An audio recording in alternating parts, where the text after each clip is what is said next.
அஸ்ஸலாமு அலைக்கும் வரஹ்மத்துல்லாஹி தஆலா வபரகாத்துஹு. இந்த வீடியோவில் நம்ம பார்க்க போகிறது நம்முடைய தலைவர் ஈருலக நாயகர் நபி ஸல்லல்லாஹு அலைஹி வஸல்லம் அவர்களுடைய மனைவியர்கள் பற்றிய விபரத்தையும் அவங்கள எப்போ எந்த சூழ்நிலையில் திருமணம் செய்து கொண்டாங்க அப்படின்ற விபரத்தையும் இந்த வீடியோவில் நம்ம பார்க்க போகிறோம். நபி ஸல்லல்லாஹு அலைஹி வஸல்லம் அவர்கள் 11 பெண்களை திருமணம் செய்து கொண்டதா நம்முடைய முன்னோர்களும் சரித்திர ஆசிரியர்களும் அதிகப்படியாக சொல்லியிருக்கிறாங்க. அதுக்கும் மேலே சில விஷயங்களில் கருத்து வேறுபாடு இருந்துக்கிட்டு தான் இருக்குது. நபி ஸல்லல்லாஹு அலைஹி வஸல்லம் அவர்கள் விதவையான ஹதீஜா ரலியல்லாஹு அன்ஹா அவர்களை தான் முதல்ல திருமணம் செஞ்சுருக்காங்க. அப்போது நபி ஸல்லல்லாஹு அலைஹி வஸல்லம் அவர்களுக்கு வயது 25ஆகவும் ஹதீஜா ரலியல்லாஹு அன்ஹா அவர்களுக்கு 40ஆகவும் இருந்திருக்கு. நபி ஸல்லல்லாஹு அலைஹி வஸல்லம் அவர்களுக்கு இப்ராஹிம் ரலியல்லாஹு அன்ஹு என்ற குழந்தையை தவிர மற்ற எல்லா குழந்தைகளுமே ஹதீஜா ரலியல்லாஹு அன்ஹா அவர்கள் மூலமே பிறந்ததாக சொல்லப்பட்டு வருது. ஹதீஜா ரலியல்லாஹு அன்ஹா அவர்களுக்கு முதலாக வரஹத் இப்னு நௌஃபல் என்பவங்களை தான் திருமணம் செஞ்சு வைக்கிறதா முடிவு செஞ்சுருக்காங்க. ஆனால் திருமணம் நடக்கலை. அதன் பிறகு அவங்க 2 திருமணங்களை முடிச்சிருக்காங்க. அவ்விருவரில் முதலாவதாக யாரை திருமணம் செஞ்சு கொண்டாங்க அப்படின்ட்டு சரித்திர ஆசிரியர்களுக்கிடையேயும் கருத்து வேறுபாடுகள் இருக்கத்தான் செய்யுது. இருந்தாலும் அத்தீக் இப்னு ஆயித் என்பவரோட தான் முதல் திருமணம் நடைபெற்றது என்று பெரும்பாலானவர்கள் கருத்து தெரிவிச்சிருக்காங்க. அவர் மூலமாக ஹதீஜா ரலியல்லாஹு அன்ஹா அவர்களுக்கு ஹிந்த் என்ற ஒரு பெண் குழந்தை பிறந்ததாகவும் சொல்லப்பட்டு வருது. அது பெரிதான பெண் முஸ்லீமாகி விட்டதாம். அப்பெண்ணுக்கும் பல குழந்தைகள் பிறந்திருக்கு. மேலும் சிலர் அத்தீக் என்பவரின் மூலம் ஒரு ஆண் குழந்தை பிறந்ததாகவும் அதன் பெயர் அப்துல்லா அல்லது அப்துல் முனாப் என்பதாகவும் கூறியிருக்காங்க. அத்தீக் என்பவருக்கு பிறகு அபூஹாலா என்பவர் ஹதீஜா ரலியல்லாஹு அன்ஹா அவர்களை திருமணம் செஞ்சுருக்காங்க. அவர் மூலமாக ஹிந்த் ஹாலா என்ற 2 குழந்தைகள் பிறந்ததாகவும் சொல்லியிருக்காங்க. அவ்விருவரும் ஆண் குழந்தைகள் என்பதாகவும் பெரும்பாலானவங்க சொல்லியிருக்காங்க. வேறு சிலர் ஹிந்த் என்பது ஆண் குழந்தை, ஹாலா என்பது பெண் குழந்தைன்னு சொல்லியிருக்காங்க. ஹிந்த் என்பவர் அலி ரலியல்லாஹு அன்ஹு அவர்களுடைய ஆட்சி காலம் வரை ஜீவிச்சிருக்காங்க. அபூஹாலா என்பவருக்கு பிறகுதான் ரசூல் ஸல்லல்லாஹு அலைஹி வஸல்லம் அவர்கள் ஹதீஜா ரலியல்லாஹு அன்ஹா அவர்களை திருமணம் செஞ்சுருக்காங்க. திருமணத்துக்கு பிறகு 25 ஆண்டுகள் நபி ஸல்லல்லாஹு அலைஹி வஸல்லம் அவர்களோட வாழ்க்கை நடத்தியிருக்காங்க ஹதீஜா ரலியல்லாஹு அன்ஹா அவர்கள். நபி பட்டம் கிடைச்ச 10ஆம் ஆண்டு ரமலான் மாதம் தங்களின் 65ஆம் வயசில் தான் மரணமடைஞ்சிருக்காங்க ஹதீஜா ரலியல்லாஹு அன்ஹா அவர்கள். நபி ஸல்லல்லாஹு அலைஹி வஸல்லம் அவர்களுக்கு ஹதீஜா நாயகர் ரலியல்லாஹு அன்ஹா அவர்கள் மீது எல்லையற்ற அன்பு இருந்து வந்திருக்கு. அவர்களுடைய ஜீவிய காலத்தில் வேற எந்த பெண்ணையும் நபி அவர்கள் திருமணம் செஞ்சுக்கிறல. இஸ்லாத்துக்கு முன்னரே அவர்களுக்கு தாஹிரா என்ற பெயர் இருந்து வந்ததாகவும் இதனால்தான் அவங்களுடைய முந்தைய 2 கணவர்களுக்கும் பிறந்த மக்களுக்கு பனு தாஹிரா என்று கூறப்பட்டு வந்திருக்கு. அன்னை ஹதீஜா ரலியல்லாஹு அன்ஹா அவர்கள் சிறப்புகளை பற்றி பல ஹதீஸ்களில் படிச்சிருக்கோம். அவர்கள் இறந்தபோது நபி ஸல்லல்லாஹு அலைஹி வஸல்லம் அவர்கள் கபூரில் இறங்கி அவங்களே அடக்கம் செஞ்சுருக்காங்க. அப்போது ஜனாசா தொழுகை பற்றிய சட்டம்லாம் விதியாக்கப்படலை. இரண்டாவதாக அன்னை சௌதா ரலியல்லாஹு அன்ஹா அவர்களை தான் நபி ஸல்லல்லாஹு அலைஹி வஸல்லம் அவர்கள் திருமணம் செஞ்சுருக்காங்க. அது எப்படின்றத நம்ம இப்போ பார்க்கலாம். அன்னை ஹதீஜா ரலியல்லாஹு அன்ஹா அவர்களுக்கு பிறகு அதே ஆண்டு சவ்வால் மாதம் ஆயிஷா ரலியல்லாஹு அன்ஹா அவர்களையும் சௌதா ரலியல்லாஹு அன்ஹா அவர்களையும் நபி அவர்கள் திருமணம் செஞ்சுருக்காங்க. ஆனால் இவ்விருவர்லையுமே யாரை முதல்ல மணந்து கொண்டாங்க அப்படின்றதுல கருத்து வேறுபாடுகள் இருந்திருக்கு. சிலர் சொல்கிறாங்க முதல்ல ஆயிஷா ரலியல்லாஹு அன்ஹா அவர்களை தான் மணம் முடிச்சிருக்காங்க அப்படின்னும், வேறு சிலர் சௌதா ரலியல்லாஹு அன்ஹா அவர்களை தான் முதல்ல மணம் முடிச்சிருக்காங்கன்னு சொல்லியிருக்காங்க. அன்னை சௌதா ரலியல்லாஹு அன்ஹா அவர்களும் ஒரு விதவையாகத்தான் இருந்திருக்காங்க. அன்னாரோட தந்தை பெயர் ஜும்மா இப்னு ஹைஸ் என்பதாகும். இவர்கள் முதலாவதாக தங்களுடைய சிறிய தந்தையின் மகன் சக்ரான் இப்னு அம்ரு என்பவரை தான் திருமணம் செஞ்சுருக்காங்க. இருவரும் சேர்ந்து முஸ்லீமான பின்னாடி தான் அபிசினியா நாட்டிற்கு ஹிஜ்ரத் சென்றிருக்காங்க. அங்கு சக்ரான் ரலியல்லாஹு அன்ஹு அவர்கள் மரணம் அடைஞ்சிட்டாங்க. அவர் அபிசீனியாவிலிருந்து மக்கா திரும்பிய பின்னாடி தான் மரணமடைஞ்சிருக்காங்க அப்படின்னும் சில சரித்திர ஆசிரியர்கள் குறிப்பிடுறாங்க. முதல் கணவர் இறந்த பிறகுதான் நபி பட்டத்தின் 10ஆம் ஆண்டில் ஹதீஜா ரலியல்லாஹு அன்ஹா அவர்கள் இறந்து சில தினங்களுக்கு பிறகு நபி ஸல்லல்லாஹு அலைஹி வஸல்லம் அவர்கள் சௌதா ரலியல்லாஹு அன்ஹா அவர்களை திருமணம் செஞ்சுருக்காங்க. இவர்களுடைய இல்லற வாழ்க்கை நபி அவர்களுக்கு ஆயிஷா ரலியல்லாஹு அன்ஹா அவர்களின் இல்லற வாழ்விற்கு முன்னாடியே ஆரம்பமாயிருச்சு அப்படின்னும் எல்லாரும் ஒருமித்து கூறியிருக்கிறாங்க. அதிகமாக தொழுகையில் ஈடுபடுறது நபி ஸல்லல்லாஹு அலைஹி வஸல்லம் அவர்களின் வழக்கமாக இருந்திருக்கு. அப்போ ஒரு தடவை இரவில் நபி அவர்கள் தொழுது கொண்டிருக்கும் போது சௌதா ரலியல்லாஹு அன்ஹு அவர்கள் பின்னாடி நின்று தொழுதுருக்காங்க. அவங்க உடல் மிக பருமனாக இருந்தனால நீண்ட நேரம் தொழுகிறது அவங்களுக்கு ரொம்ப சிரமமாக இருந்திருக்கு. காலையில் நபி ஸல்லல்லாஹு அலைஹி வஸல்லம் அவர்கள்ட்ட சொல்லியிருக்காங்க, இன்றிரவு நீங்கள் நீண்ட நேரம் ருக்கு செய்தீர்கள், என்னுடைய மூக்கு உடைந்து இரத்தம் வந்துவிடுமோ என்று நான் பயந்து விட்டேன். அந்த அளவுக்கு நபி ஸல்லல்லாஹு அலைஹி வஸல்லம் அவர்கள் ருக்குல இருந்திருக்காங்க. ஒரு தடவை நபி ஸல்லல்லாஹு அலைஹி வஸல்லம் அவர்கள் இவர்களை தலாக் சொல்லிடலாம் அப்படின்னு கூட நினச்சிருக்காங்க. இதனை அறிஞ்சு சௌதா ரலியல்லாஹு அன்ஹா அவர்கள்ட்ட என்ன சொல்லியிருக்காங்கன்னு பாருங்க. யா ரசூலல்லாஹ், எனக்கு கணவன் வேண்டுமென்ற விருப்பமில்லை. எனினும் சொர்க்கத்தில் தங்களோட மனைவியரில் ஒருத்தியாக இருக்க தான் நான் விரும்புகிறேன். எனவே என்ன தலாக் சொல்லிடாதீங்க அப்படின்னு கேட்டிருக்காங்க. நான் என்னுடைய முறை நாளைக்கு வரும்போது அதை ஆயிஷா ரலியல்லாஹு அன்ஹா அவர்களுக்கு விட்டு கொடுத்துடுறேன் அப்படின்னு சொல்லியிருக்காங்க. அதாவது தன்னுடைய இல்லற வாழ்வை அவங்களுக்கு விட்டு கொடுத்துருக்காங்க. நபி அவர்களும் இதனை ஏற்றுக்கிட்டாங்க. இதனால்தான் அன்னை சௌதா ரலியல்லாஹு அன்ஹா அவர்களுடைய தங்கும் முறை அன்னை ஆயிஷா ரலியல்லாஹு அன்ஹா அவர்களின் பங்கிற்கு கிடைத்திருக்கு. சௌதா ரலியல்லாஹு அன்ஹா ஹிஜ்ரி 54 அல்லது 55ஆம் ஆண்டில் மரணமடைஞ்சிருக்காங்க. உமர் ரலியல்லாஹு அன்ஹா அவர்களுடைய ஆட்சியோட இறுதி காலத்தில் மரணம் எய்தினார்கள் அப்படின்னும் கூறப்பட்டு வருது. குறைசி வம்சத்தைச் சேர்ந்த சௌதா என்ற பேருள்ள மற்றொரு பெண்ணும் இருந்திருக்காங்க.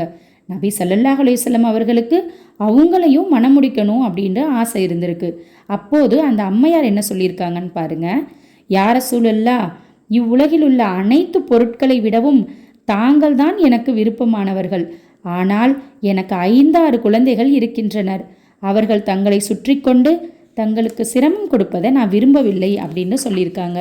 இதை கேட்ட நபி ஸல்லல்லாஹு அலைஹி வஸல்லம் அவர்கள் அவங்களோட பேச்சை கேட்டு மகிழ்ந்து அவங்கள புகழ்ந்திருக்காங்க. அதோடு மட்டும் இல்லாமல் அவரை திருமணம் செஞ்சு கொள்கிற எண்ணத்தையும் மாற்றி கொண்டிருக்காங்க. 3ஆவதாக திருமணம் செய்து கொண்டவங்க தான் ஆயிஷா ரலியல்லாஹு அன்ஹா அவர்கள். நபி ஸல்லல்லாஹு அலைஹி வஸல்லம் அவர்களை ஹிஜ்ரத்திற்கு முன்னாடி நபி பட்டத்தின் 10ஆம் ஆண்டு சவ்வால் மாதம் மக்காவிலேயே மனம் செய்து கொண்டாங்க. அப்பொழுது ஆயிஷா ரலியல்லாஹு அன்ஹா அவர்களோட வயசு 6, வெறும் 6 வயசு தான். நபி அவர்கள் மனைவியரில் இவங்க ஒருத்தவங்க மட்டும்தான் கன்னி பெண்ணாக திருமணம் செஞ்சுருக்காங்க. மற்றவங்க அனைவருமே விதவைகள் தான். நபி பட்டம் பெற்ற 4ஆவது ஆண்டில் ஆயிஷா ரலியல்லாஹு அன்ஹா அவர்கள் பிறந்திருக்காங்க. ஹிஜ்ரத்திற்கு பின்னாடி அவர்களுடைய 9ஆம் வயதில் தான் நபி அவர்களோட இல்வாழ்க்கையை தொடங்கியிருக்காங்க. அவர்களின் 18ஆம் வயதில் நபி ஸல்லல்லாஹு அலைஹி வஸல்லம் அவர்கள் இவ்வுலக விட்டு பிரிஞ்சிட்டாங்க. ஹிஜ்ரி 57ஆம் ஆண்டு ரமலான் மாதம் பிறை 17 செவ்வாய்க்கிழமை இரவு தங்களோட 66ஆம் வயசில் தான் அன்னை ஆயிஷா ரலியல்லாஹு அன்ஹா அவர்கள் இவ்வுலகத்தை விட்டு பிரிஞ்சிருக்காங்க. அதாவது 6 வயசில் கல்யாணம் பண்ணி 9ஆவது வயசில் தன்னுடைய இல்லற வாழ்வை தொடங்கி 18 வயசு வரை நபி ஸல்லல்லாஹு அலைஹி வஸல்லம் அவர்களோட இல்லற வாழ்க்கையில் இருந்துட்டு தன்னுடைய 66ஆம் வயதில் தான் ஆயிஷா ரலியல்லாஹு அன்ஹா அவர்கள் இவ்வுலகத்தை விட்டு பிரிஞ்சிருக்காங்க. தான் இறந்ததுக்கு பின்னாடி நபி ஸல்லல்லாஹு அலைஹி வஸல்லம் அவர்களுக்கு அருகில் அடக்கக்கூடாதுன்னும் எல்லா மனைவிமார்களும் அடக்கப்பட்டிருந்த பொது கபிரிஸ்தானில் தான் தன்னையும் அடக்கம் செய்யணும் அப்படின்ட்டு வசியத் செஞ்சுருக்காங்க. அவ்வாறே பொது கபிரிஸ்தானாகிய ஜன்னத்துல் பகீயில் தான் அடக்கப்பட்டிருக்காங்க. சவ்வால் மாதம் திருமணம் செய்கிறது அபசகுணம் அப்படின்ட்டு அந்த காலத்தில் அரபியர்கள் கருதி வந்திருக்காங்க. இந்த எண்ணம் தப்பு அப்படின்றத சுட்டி காட்டுறதுக்காகவே ஆயிஷா ரலியல்லாஹு அன்ஹா அவர்கள் என்ன சொல்லியிருக்காங்கண்டா, என்னுடைய திருமணம் சவ்வால் மாதம் தான் நடந்துச்சு. நான் நபி அவர்களுடைய வாழ்க்கையை தொடங்கியதும் சவ்வால் மாதம்தான். எனினும் நபி ஸல்லல்லாஹு அலைஹி வஸல்லம் அவர்களுடைய மனைவியர்களில் நானே பாக்கியம் பெற்றவளாகவும் அன்னாரின் அன்பிற்குரியவளாகவும் இருந்தேன். அப்படி இருக்கும்போது எப்படி அந்த மாதத்தை அபசகுணம்னு சொல்லலாம் அப்படின்ற ஒரு மாற்று கருத்தாகவும் சொல்லியிருக்காங்க. அன்னை ஹதிஜா ரலியல்லாஹு அன்ஹா அவர்கள் இறந்ததுக்கப்புறம் ஹக்கீம் என்பவரின் மகள் கௌலா ரலியல்லாஹு அன்ஹா அவர்களை யா ரசூலல்லாஹ், தாங்கள் மறுமணம் செஞ்சு கொள்ளவில்லையா அப்படின்ட்டு கேட்டிருக்காங்க. யார் அப்படின்ட்டு கேட்டிருக்காங்க நபி ஸல்லல்லாஹு அலைஹி வஸல்லம் அவர்கள். அதுக்கு அவங்க, ஒரு கன்னி பெண்ணும் இருக்காங்க, ஒரு விதவையும் இருக்காங்க, யார் விருப்பமோ அவங்கள நீங்கள் முடிக்கலாம் அப்படின்ட்டு சொல்லியிருக்காங்க. அவ்விருவரும் யார் என்று கேட்டிருக்காங்க நபி ஸல்லல்லாஹு அலைஹி வஸல்லம் அவர்கள். கன்னிப்பெண் தங்களுடைய பிரிய நண்பர் அபுபக்கர் ரலியல்லாஹு அன்ஹு அவர்களுடைய புதல்வி ஆயிஷாண்டும் விதவை என்பது ஜுமாவுடைய புதல்வி சௌதா அப்படின்னும் சொல்லியிருக்காங்க. நல்லது, விசாரிச்சு பாருங்க அப்படின்னு சொல்லியிருக்காங்க நபி ஸல்லல்லாஹு அலைஹி வஸல்லம் அவர்கள். உடனே கௌலா ரலியல்லாஹு அன்ஹா அவர்கள் அங்கிருந்து அபூபக்கர் ரலியல்லாஹு அன்ஹா அவர்களோட வீட்டுக்கு வந்து ஆயிஷா ரலியல்லாஹு அன்ஹா அவர்களின் தாயார் உம்மூருன் ரலியல்லாஹுட்ட கேட்டிருக்காங்க. பெரிய நன்மையான பரக்கத்தான ஒரு செய்தியை கொண்டு வந்திருக்கிறேன் அப்படின்ட்டு சொல்லியிருக்காங்க. என்ன அது என்று உம்மூருன் ரலியல்லாஹு அன்ஹா அவர்கள் கேட்டதும், ஆயிஷாவை தங்களுக்காக பெண் கேட்டு வருமாறு என்னை நபி ஸல்லல்லாஹு அலைஹி வஸல்லம் அவர்கள் அனுப்பியிருக்காங்க என்று கௌலா ரலியல்லாஹு அன்ஹா கூறியிருக்காங்க. இதனை கேட்ட உம்மூருன் ரலியல்லாஹு அன்ஹா என்ன சொல்லியிருக்காங்கடா, ஆயிஷா நபி அவங்களுக்கு சகோதரரின் மகளாயிற்று, அப்பென்ன எப்படி அவங்களுக்கு திருமணம் செய்து கொள்ள முடியும் என்று கேட்டுட்டு, சரி அபூபக்கர் ரலியல்லாஹு அன்ஹா அவர்கள் வரட்டும் அப்படின்ட்டு சொல்லியிருக்காங்க. அப்போது அபூபக்கர் ரலியல்லாஹு அன்ஹு அவர்கள் வீட்டில் இல்லை. பிறகு வந்ததும் இந்த விவரத்தை சொல்லியிருக்காங்க. அவங்களும் ஆயிஷா சகோதரன் மகளாயிற்று, எவ்வாறு திருமணம் செய்ய முடியும் அப்படின்ட்டு கேள்வி கேட்டிருக்காங்க.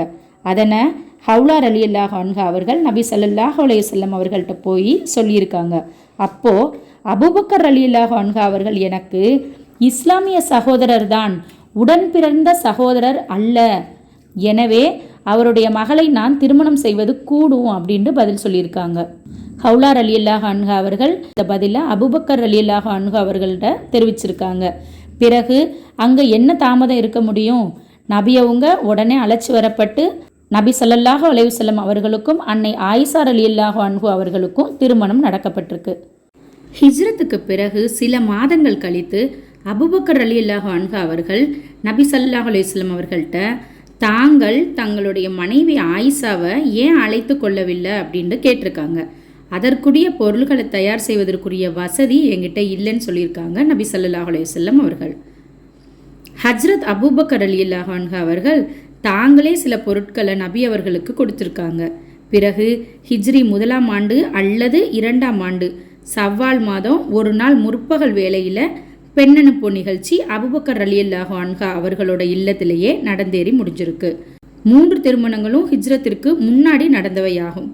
இவை தவிர மீதியுள்ள திருமணங்கள் எல்லாம் ஹிஜ்ரத்திற்கு பின் நடைபெற்றவையாகும். அடுத்ததா 4ஆவதா திருமணம் செய்தவங்க தான் அன்னை ஹப்ஸா ரலியல்லாஹு அன்ஹா அவர்கள். அன்னை ஆயிஷா ரலியல்லாஹு அன்ஹா அவர்களை திருமணத்திற்கு பிறகு நபி அவங்க உமர் ரலியல்லாஹு அன்ஹா அவர்களோட மக ஹப்ஸா ரலியல்லாஹு அன்ஹா அவர்களை திருமணம் செய்து கொண்டிருக்காங்க. ஹப்ஸா ரலியல்லாஹு அன்ஹா அவங்க நபி பட்டத்திற்கு 5 ஆண்டுக்கு முன்னாடியே மக்காவில் பிறந்திருக்காங்க. முதலாவதாக குனைஸ் இப்னு ஹுதாபா ரலியல்லாஹு அன்ஹா என்பவருக்கு திருமணம் செய்து கொடுக்கப்பட்டிருக்காங்க. இருவரும் ஆரம்ப காலத்தில் முஸ்லீம்களாக தான் இருந்திருக்காங்க. இவங்க முதல்ல அபிசீனியா நாட்டுக்கும் பிறகு மதீனாவுக்கும் ஹிஜ்ரத் செஞ்சவங்களாக இருந்திருக்காங்க. இவர் பத்ர் போர்லையும் கலந்து கொண்டிருக்காங்க. அந்த போரிலோ அல்லது உஹது போரிலோ படுகாயமடைஞ்ச அவங்க அது குணமடையாமலேயே இருந்து ஹிஜ்ரி 2ஆவது ஆண்டு அல்லது 3ஆம் ஆண்டு மரணம் அடைஞ்சிருக்காங்க. ஹப்ஸா ரலியல்லாஹு அன்ஹா அவர்கள் தன்னோட கணவரோட சேர்ந்து ஹிஜ்ரத் செய்து மதீனா வந்திருக்காங்க.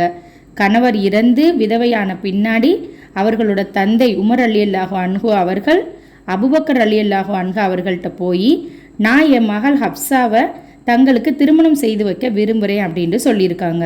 அதுக்கு அவங்க பதில் ஏதும் சொல்லாமல் மௌனமாக இருந்திருக்காங்க. பிறகு உஸ்மான் ரலியல்லாஹு அன்ஹா அவர்களின் மனைவியும் ரசூல் நபி ஸல்லல்லாஹு அலைஹி வஸல்லம் அவர்களுடைய மகளுமான ருக்கையா ரலியல்லாஹு அன்ஹா அவங்க இறந்து விட்ட பொழுது உஸ்மான் ரலியல்லாஹு அன்ஹு அவர்கள்ட்ட உமர் ரலியல்லாஹு அன்ஹு கேட்டிருக்காங்க. அதுக்கு அவங்க இப்போது எனக்கு திருமணம் செய்கிற எண்ணம் எனக்கு இல்லை அப்படின்ட்டு சொல்லியிருக்காங்க. உமர் ரலியல்லாஹு அன்ஹு அவர்களுக்கு நபி ஸல்லல்லாஹு அலைஹி வஸல்லம் அவர்கள்ட்ட போய் இந்த செய்தியை சொல்லியிருக்காங்க. அப்போ நபி ஸல்லல்லாஹு அலைஹி வஸல்லம் அவர்கள் சொல்லியிருக்காங்க, நான் ஹப்ஸாவுக்கு உஸ்மானை விட சிறந்த கணவரையும் உஸ்மானுக்கு ஹப்ஸாவை விட சிறந்த மனைவியையும் காண்பிச்சு தரேன் அப்படின்ட்டு சொல்லி ஹப்ஸா ரலியல்லாஹு அன்ஹா அவர்களை ஹிஜ்ரி 2ஆம் ஆண்டு அல்லது 3ஆம் ஆண்டு தாங்கள் மனம் செஞ்சு கொண்டு உஸ்மான் ரலியல்லாஹு அன்ஹு அவர்களுக்கு தங்களுடைய மகள் உம்மு குல்தூம் ரலியல்லாஹு அன்ஹா அவர்களை மனம் முடிச்சு வச்சுருக்காங்க. பத்ரு போர் ஹிஜ்ரி 2ஆம் ஆண்டு நடைபெற்றிருக்கு. உஹது போர் 3ஆம் ஆண்டு நடைபெற்றிருக்கு. ஹப்சா ரலியல்லாஹு அன்ஹா அவர்களுடைய முதல் கணவர் பத்ரு போரில் காயமடைஞ்சு இருந்தாரா அல்லது உஹது போரில் இறந்தாரா என்பதில் சரித்திர ஆசிரியர்களுக்கிடையே கருத்து வேறுபாடுகள் இருந்துட்டு வந்திருக்கு. நபி ஸல்லல்லாஹு அலைஹி வஸல்லம் அவர்கள் ஹப்சா ரலியல்லாஹு அன்ஹா அவர்களை திருமணம் செய்து கொண்ட காலம் பற்றியும் கருத்து வேறுபாடு இருக்குது. பிறகு ஒரு தடவை அபூபக்கர் சித்திக் ரலியல்லாஹு அன்ஹு அவர்கள் உமர் ரலியல்லாஹு அன்ஹு அவர்கள்ட்ட சொல்லியிருக்காங்க, நீ என்கிட்ட ஹப்சாவை மணந்து கொள்ளுமாறு சொன்ன போது நான் மௌனமாக இருந்தது உனக்கு வருத்தத்தை ஏற்படுத்தி இருக்கலாம். ஆனால் அந்த சமயம் நபி ஸல்லல்லாஹு அலைஹி வஸல்லம் அவர்கள் ஹப்சாவை தாங்கள் திருமணம் செய்து கொள்கிற சம்பந்தமாக என்கிட்ட சொல்லியிருந்தாங்க. அதனால தான் உம்முடைய சொல்லை என்னால் ஏற்றுக்கொள்ள முடியவில்லை அப்படின்னு சொல்லியிருக்காங்க. நபி ஸல்லல்லாஹு அலைஹி வஸல்லம் அவர்களுடைய ரகசியத்தையும் வெளியிட எனக்கு தைரியம் இல்லை, அதனால தான் நான் மௌனமாக இருந்துட்டேன். நபி ஸல்லல்லாஹு அலைஹி வஸல்லம் அவர்கள் தங்களோட எண்ணத்தை மாற்றி கொண்டிருந்தா நான் கட்டாயமாக ஹப்சாவை நிக்கா செய்திருப்பேன் அப்படின்னும் சொல்லியிருக்காங்க. அந்த நேரத்தில் அபூபக்கர் ரலியல்லாஹு அன்ஹு அவர்கள் மௌனமாக இருந்தது உஸ்மான் ரலியல்லாஹு அன்ஹு அவர்களுக்கு மறுத்ததை விட எனக்கு அதிக வருத்தமாக இருந்தது அப்படின்ட்டு உமர் ரலியல்லாஹு அன்ஹு அவர்கள் கூறியிருக்காங்க. அன்னை ஹப்சா ரலியல்லாஹு அன்ஹு அவர்கள் பெரும் வணக்கவாளராகவும் உலகப்பற்றற்றவராகவும் இருந்திருக்காங்க. இரவு நேரத்தில் விழித்து வணங்குபவராகவும் பகலில் நோன்பு வைப்பவராகவும் இருந்து வந்திருக்காங்க. ஒரு தடவை ஏதோ ஒரு காரணத்தினால நபி ஸல்லல்லாஹு அலைஹி வஸல்லம் அவர்கள் ஹப்சா ரலியல்லாஹு அன்ஹா அவர்கள்கிட்ட ஒரு தலாக் சொல்லிட்டாங்க. இதை உமர் ரலியல்லாஹு அன்ஹு அவர்களுக்கு மிகுந்த கவலையை தந்திருக்கு. கவலை ஏற்படத்தானே செய்யும். அப்பொழுது ஜிப்ரீல் அலைஹிஸ்ஸலாம் ஹப்சாவை மனைவியாக மீட்டு கொள்ளுங்கள், ஏனெனில் அவர் இரவில் விழித்து வணங்குபவராகவும் அதிகம் நோன்பு வைப்பவராகவும் இருக்கிறார். உமர் ரலியல்லாஹு அன்ஹு அவர்களுடைய மனமும் அதனையே விரும்புகிறது அப்படின்ட்டு சொல்லியிருக்காங்க. அதனால தான் நபி ஸல்லல்லாஹு அலைஹி வஸல்லம் அவர்கள் மீண்டும் மனைவியாக மீட்டு கொண்டாங்க. அன்னை ஹப்சா ரலியல்லாஹு அன்ஹா அவர்கள் ஹிஜ்ரி 45ஆம் ஆண்டு தங்களின் 63ஆம் வயதில் மரணம் அடைஞ்சிருக்காங்க. சில அறிவிப்பாளர்கள் ஹிஜ்ரி 41ஆம் ஆண்டு 60ஆம் வயதில் மரணமடைந்ததாகவும் சொல்லியிருக்காங்க. அடுத்ததாக 5ஆவதா திருமணம் செய்தது அன்னை ஜைனப் ரலியல்லாஹு அன்ஹா அவர்கள். ஹப்சா ரலியல்லாஹு அன்ஹா அவர்களுக்கு பின்னாடி நபி ஸல்லல்லாஹு அலைஹி வஸல்லம் அவர்கள் குஜைமா என்பவருடைய மகள் ஜைனப் ரலியல்லாஹு அன்ஹா அவர்களை திருமணம் செஞ்சுருக்காங்க. ஜைனப் ரலியல்லாஹு அன்ஹா அவர்களுடைய முதல் கணவர் யார் என்பது பற்றி கருத்து வேறுபாடு இருக்குது. சிலர் அப்துல்லா இப்னு ஜஸ் என்பவருக்கு திருமணம் செஞ்சு கொடுக்கப்பட்டிருந்ததாகவும் அவர் உஹது போரில் ஷஹீதாக்கப்பட்ட பின்னாடி நபி ஸல்லல்லாஹு அலைஹி வஸல்லம் அவர்களை திருமணம் செஞ்சு கொண்டதாகவும் எழுதியிருக்காங்க. வேறு சிலர் முதல்ல ஜைனப் ரலியல்லாஹு அன்ஹா அவர்கள் துபைல் இப்னு ஹாரிஸ் என்பவருக்கு திருமணம் செய்து கொடுக்கப்பட்டிருந்ததாகவும் அவர் தலாக் சொல்லிவிட்ட பின்னாடி அவருடைய சகோதரர் உபைதா இப்னு ஹாரிஸ் அவ்வம்மையாரை மணமுடிச்சு கொண்டதாகவும் அவர் பத்ரு போரில் ஷஹீதாக்கப்பட்ட பின்னாடி ரசூல் ஸல்லல்லாஹு அலைஹி வஸல்லம் அவர்கள் ஹஜ்ரத் செய்த 39ஆம் மாதம், அதாவது ஹிஜ்ரி 3ஆம் ஆண்டு ரமலான் மாதம் ஜைனப் ரலியல்லாஹு அன்ஹா அவர்களை திருமணம் செய்து கொண்டதாகவும் எழுதியிருக்காங்க. திருமணம் முடிஞ்சு 8 மாதங்கள் மட்டும் நபி ஸல்லல்லாஹு அலைஹி வஸல்லம் அவர்களோட வாழ்ந்திருந்த ஜைனப் ரலியல்லாஹு அன்ஹா அவர்கள் ஹிஜ்ரி 4ஆம் ஆண்டு ரபியுல் ஆகிர் மாதம் காலமாயிருக்காங்க. நபி ஸல்லல்லாஹு அலைஹி வஸல்லம் அவர்களுடைய மனைவியர்களில் கதீஜா, ஜைனப் ரலியல்லாஹு அன்ஹு ஆகிய இருவர் மட்டும்தான் அன்னாரோட ஜீவிய காலத்தில் இறந்திருக்காங்க. மீதியுள்ள 9 மனைவியருமே நபி அவர்கள் இவ்வுலக விட்டு பிரியும் போது உயிரோடு இருந்து அதுக்கு பின்னாடி தான் மரணம் அடைஞ்சிருக்காங்க. அன்னை ஜைனப் ரலியல்லாஹு அன்ஹா அவங்க பெரும்பாலும் கொடையாளியாக இருந்திருக்காங்க.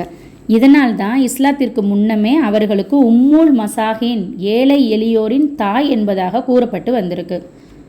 நபி ஸல்லல்லாஹு அலைஹி வஸல்லம் அவர்கள் 6ஆவதா உம்மு சலமா ரலியல்லாஹு அன்ஹா அவர்களை திருமணம் செஞ்சுருக்காங்க. இவங்க அபி உமையா என்பவரின் மகளாக இருந்திருக்காங்க. இவ்வம்மையார் முதலாவதாக தங்களுடைய சிறிய தந்தையின் புதல்வர் அபு சலமா ரலியல்லாஹு அன்ஹு அவர்களை திருமணம் செஞ்சுருக்காங்க. அப்துல்லா இப்னு அப்துல் அசத் என்பது அவங்களோட பேராக இருந்திருக்கு. கணவன் மனைவி இருவருமே ஆரம்பத்திலேயே முஸ்லீம்களாக இருந்திருக்காங்க. காபீர்களால் துன்புறுத்தப்பட்ட இருவரும் அபிசினியாவிற்கு ஹிஜ்ரத் சென்றிருக்காங்க. அங்கு சென்ற பின்னாடி தான் அவங்களுக்கு ஒரு ஆண் குழந்தை பிறந்திருக்கு. அதன் பெயர் தான் சலமா. அபிசினியாவிலிருந்து திரும்பி வந்த பின்னாடி மதீனாவுக்கு ஹிஜ்ரத் செஞ்சுருக்காங்க. மதீனாவில் அவங்களுக்கு உமர் என்ற பெயருள்ள ஒரு ஆண் குழந்தையும் துர்ரா ஜெய்னப் என்ற 2 பெண் குழந்தையும் பிறந்திருக்காங்க. அபூ சலமா ரலியல்லாஹு அன்ஹா அவங்க ஆரம்பத்தில் 10 நபர்களுக்கு பிறகு தான் முஸ்லீம் ஆயிருக்காங்க. பத்ரு, உஹது ஆகிய போர்கள்லாம் கலந்துருக்காங்க. உஹது போரில் ஒரு காயம் ஏற்பட்டு மிகவும் சிரமப்பட்டிருக்காங்க. பிறகு ஹிஜ்ரி 4ஆம் ஆண்டு சபர் மாதம் ஒரு போருக்கு போய் வீட்டுக்கு திரும்பும்போது அக்காயம் மேலும் அதிகமாயிருக்கு. அதன் காரணமாக ஹிஜ்ரி 4ஆம் ஆண்டு ஜமாத்துல் ஆஹிர் மாதம் 8வது நாள் மரணம் அடைஞ்சிருக்காங்க. உம்மு சலமா ரலியல்லாஹு அன்ஹா அவங்க அப்போது கர்ப்பமாக இருந்திருக்காங்க. ஜைனப் என்ற குழந்தை வயிற்றில் இருந்தது. குழந்தை பிறந்தவுடன் இத்தா முடிவடைஞ்சும் இருந்திருக்கு. ஹஜ்ரத் அபூபக்கர் ரலியல்லாஹு அன்ஹு அவங்க அம்மையாரை திருமணம் செஞ்சு கொள்ள விருப்பம் தெரிவிச்சிருக்காங்க. உம்மு சலமா ரலியல்லாஹு அன்ஹா அவங்க ஏதோ ஒரு காரணம் கூறி மறுத்துட்டாங்க. பிறகு நபி ஸல்லல்லாஹு அலைஹி வஸல்லம் அவர்கள் மனம் முடிச்சு கொள்ள விரும்பியிருக்காங்க. அப்போதான் உம்மு சலமா ரலியல்லாஹு அன்ஹா அவங்க எனக்கு பல குழந்தைகள் இருக்கிறாங்க, நான் மிகவும் ரோசப்படும் குணமுள்ளவ, எனக்கு உறவினர்களும் யாரும் இல்லை அப்படின்னு சொல்லியிருக்காங்க. அதற்கு நபி ஸல்லல்லாஹு அலைஹி வஸல்லம் அவர்கள் குழந்தைகளை அல்லாஹு தாலா பாதுகாக்க போதுமானவன், உன்னிடமிருக்கும் ரோஷம் இன்ஷா அல்லாஹ் நீங்கிவிடும், உன்னுடைய உறவினர்கள் எவரும் இத்திருமணத்தை விரும்பாமல் இருக்க மாட்டார்கள் அப்படின்னு பதில் சொல்லியிருக்காங்க. இதனை ஏற்றுக்கொண்ட உம்மு சல்மா ரலியல்லாஹு அன்ஹா அவங்க தம் மகள் சலமாவிடம் நபி ஸல்லல்லாஹு அலைஹி வஸல்லம் அவர்களுக்கு என்னை நிக்கா செய்விக்க ஏற்பாடு செய் அப்படின்னு சொல்லியிருக்காங்க. அதன்படியே ஹிஜ்ரி 4ஆம் ஆண்டு சவ்வால் மாத இறுதியில் நபி அவங்க அம்மையாரை திருமணம் செஞ்சுருக்காங்க. இத்திருமணம் ஹிஜ்ரி 3ஆம் ஆண்டு நடந்ததாகவும் 2ஆம் ஆண்டு நடந்ததாகவும் சிலர் சொல்கிறாங்க. உம்மு சலமா ரலியல்லாஹு அன்ஹா அவர்கள் கூறியதாவது, எவரேனும் ஒரு மனிதனுக்கு ஏதேனும் ஒரு துன்பம் ஏற்பட்டால் அவர் யா அல்லாஹ் இத்துன்பத்திலிருந்து என்னை காத்தருள்வாயாக, இதைவிட சிறந்ததை இதற்கு பகரமாக தந்தருள்வாயாக என்று துவா செய்தால் அவருக்கு அல்லாஹு தாலா மிகச் சிறந்ததை பதிலாக தந்து விடுவான் என்று நபி ஸல்லல்லாஹு அலைஹி வஸல்லம் அவர்கள்ட்ட கூற நான் கேட்டிருக்கேன். எனவே என் கணவர் அபூ சலமா ரலியல்லாஹு அன்ஹு அவங்க இறந்தபோது நான் இந்த துவாவை ஓதிக்கொண்டேன். எனினும் அபூ சலமாவையுட சிறந்தவர் யார் இருக்க முடியும் என்பதாக மனதில் எண்ணிக்கொண்டிருந்தேன். அல்லாஹ் தாலா எனக்கு நபி ஸல்லல்லாஹு அலைஹி வஸல்லம் அவர்களை திருமணம் செய்யும் பாக்கியத்தை அருளியிருக்கான். ஆயிஷா ரலியல்லாஹு அன்ஹா அவர்கள் கூறியிருக்காங்க, உம்மு சலமா ரலியல்லாஹு அன்ஹா அவர்கள் மிக அழகாக இருப்பார்கள் என்று நான் கேள்விப்பட்டிருந்தேன். அவர்களுக்கு நிக்கா ஆன போது நான் மறைந்திருந்து பார்த்தேன்.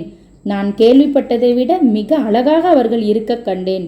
இதனை நான் ஹப்ஸா ரலியல்லாஹு அன்ஹா அவர்களிடம் கூறிய போது பிரபலமாக சொல்லக்கூடிய அளவுக்கு அவர்கள் அழகுள்ளவர்களாக இல்லை அப்படின்னு சொல்லியிருக்காங்க. நபி ஸல்லல்லாஹு அலைஹி வஸல்லம் அவர்களுடைய மனைவியர்களில் எல்லோரையும் விட இறுதியாக மரணமடைந்தவர் உம்மு சலமா ரலியல்லாஹு அன்ஹா அவங்க தான். அவங்க ஹிஜ்ரி 59 அல்லது 62 மரணமடைஞ்சிருக்காங்க. அப்பொழுது அவங்களுக்கு வயசு 84. இந்த கணக்கின்படி அவங்க நபி பட்டத்திற்கு 9 ஆண்டுகளுக்கு முன் பிறந்திருக்க வேணும். அன்னை ஜைனப் பின்த் ஹுஜைமா ரலியல்லாஹு அன்ஹா இறந்த பின்னாடி நபி அவங்க உம்மு சலமா ரலியல்லாஹு அன்ஹா அவங்கள திருமணம் செஞ்சு கொண்டிருக்காங்க. எனவே ஜைனப் ரலியல்லாஹு அன்ஹு அவர்கள் இருந்த வீட்டிலேயே உம்மு சலமா ரலியல்லாஹு அன்ஹா அவர்களை குடியிருக்க வச்சிருக்காங்க. அவ்வீட்டில் தான் ஒரு பாத்திரத்தில் கொஞ்சம் கோதுமை, ஒரு திருகை, ஒரு பானை ஆகியவை தான் இருக்க கண்டாங்க. திருமணமான முதல் நாளே அந்த கோதுமையை தாங்களே அரைத்து அதில் கொழுப்பை கலந்து மொலிதா தயாரித்து ரசூல் ஸல்லல்லாஹு அலைஹி வஸல்லம் அவர்களுக்கு சாப்பிட கொடுத்துருக்காங்க. நபி ஸல்லல்லாஹு அலைஹி வஸல்லம் அவர்களுடைய மனைவியர் பற்றிய விவரம் இதோட முடியலை. இன்னும் இதனுடைய தொடர்ச்சி இருக்குது. இன்ஷா அல்லாஹ் அடுத்த வீடியோவில் நம்ம அதை பார்க்கலாம். அஸ்ஸலாமு அலைக்கும் வரஹ்மத்துல்லாஹி தஆலா வபரகாத்துஹு.